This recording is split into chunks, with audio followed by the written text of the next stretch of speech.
President Donald Trump's new wave of tariffs on U.S. imports took effect, raising them to levels not seen in nearly a century.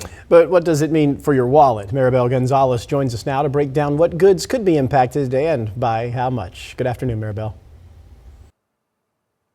Good afternoon, Alex and Courtney. Well, these new levies raise the U.S.'s effective tax rate above 17%, and amount to the highest tariffs the U.S. has imposed since 1933. But the president says these tariff hikes will boost our investment here in the U.S. and also encourage Americans to buy more American-made goods. President Donald Trump placed higher tariffs again on just about every country in the world. You either partner with us or you compete with us and face tariffs.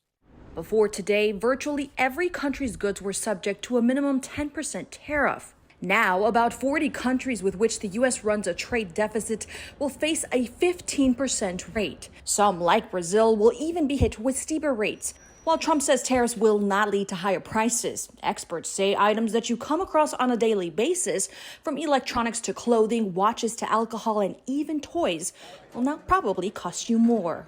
This is the largest tax increase on U.S. consumers in 3 generations. The tariffs on Canadian goods start at a minimum of 35%, unless they are compliant with the terms of the United States-Mexico-Canada agreement, in which case they face no tariffs. Still, Canadian officials say the U.S.'s northern neighbor is set to ramp up trade with other partners. He's probably the most disliked politician in the world in Canada, because he's attacked his closest family member. With trade policy nearing a turning point, the U.S. Treasury Secretary said that the Trump administration is now focused on addressing the cost of living. We're going to be looking at what we can do for housing, for student loans, for overall, because there is an affordability crisis.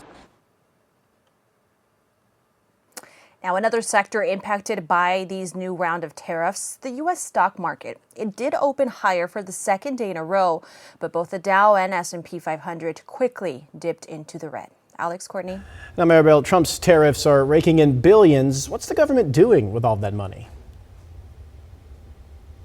So the president has floated a combination of 2 options. One is paying down the government's multi-trillion-dollar debt and sending tariff rebate checks to Americans. Now, neither has occurred, at least not yet. Any revenue, let's keep in mind that the government collects through ordinary taxes and tariffs, as in this case, it goes into a general fund that is managed by the Treasury Department. Now, the Treasury refers to this as America's checkbook because it's used to pay the government's bills, such as Social Security payments. All right, thanks, Maribel.